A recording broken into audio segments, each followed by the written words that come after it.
Welcome to One for the Road. I'm Devvy Kid and your commentator. One for the Road was developed and created to help the busy commuter and Americans who don't have access to the internet find out what Congress and the media won't tell you. This next segment is one of my columns for WorldNetDaily.com. It is titled, Should the Democratic Party Merge with the Communist Party? No doubt such a question will immediately raise the hackles of those who belong to the Democratic Party.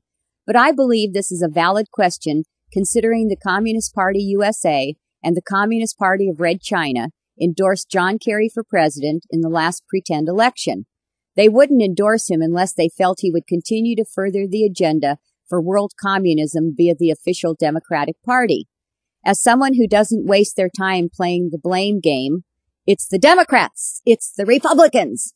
Because I know that if you play the game, it plays you. I feel it's more important to look at the big picture. Additionally, as I haven't belonged to any political party since 1996, it gives me the freedom to proudly identify myself as a constitutionalist and not a pawn of some political party. The Democratic Party touts it's the party of the working man. Their national platform endorses the toxic and destructive practice of sodomy and encourages women to commit sexual abominations with each other. Their national platform, led by a certifiable maniac named Howard Dean, endorses and encourages women to fight to protect their reproductive rights by killing their unborn babies. Since the turn of the 20th century, the Democratic Party has worked diligently to rob its membership of the fruits of their labor via all the unconstitutional acts passed under FDR and in subsequent administrations. Back then, before the masters who pulled the strings of the White House and Congress bought up all the major newspapers in this country in order to control the flow of information, some were sounding the alarm.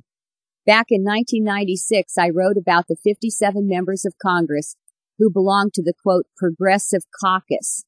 The Democratic Socialists of America highly admire these left-of-the-left members of Congress, i.e. Open Socialist Bernard Sanders, House of Representatives from Vermont, who should be barred from serving in the United States Congress because his goal is the destruction of our constitutional republic. Here's just a few current members of the Progressive Caucus, all Democrats except for Sanders.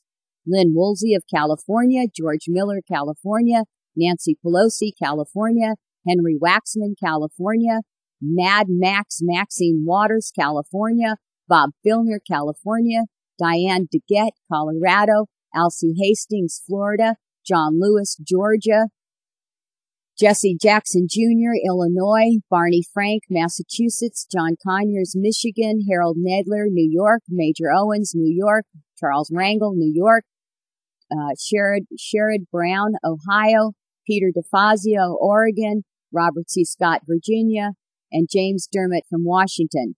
Unless and until one understands exactly how communists go about recruiting by duping uninformed Americans, they will continue to gain ground in their quest to destroy this republic and enslave all of us under an iron fist.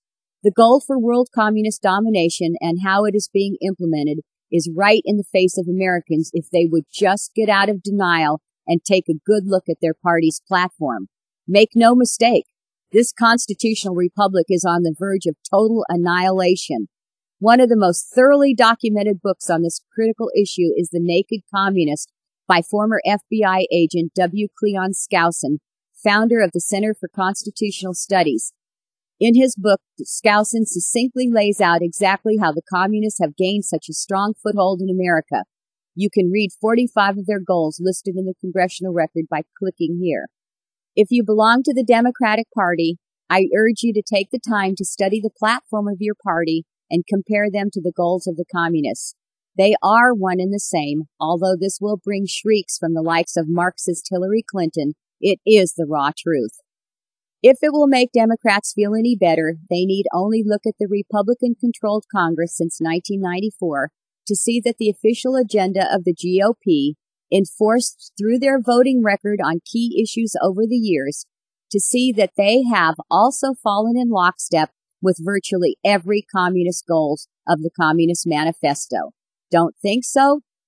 Look at how many Republicans in Congress support and have voted for legislation that is a priority for communist domination. Do the research. I know there are millions of decent Americans who belong to the Democratic Party who do not support their party's leadership's stand on sodomy, abortion, and other issues. Rather, they have supported the Democratic Party because of jobs. However, 99% of them have no idea how they've been lied to about Social Security, withholding, and the income tax, issues I have written about for more than a decade and since November 2004 for WorldNet Daily. Sadly, like too many Republicans, party-faithful Democrats only hear the sound bites and what sounds good for their little world.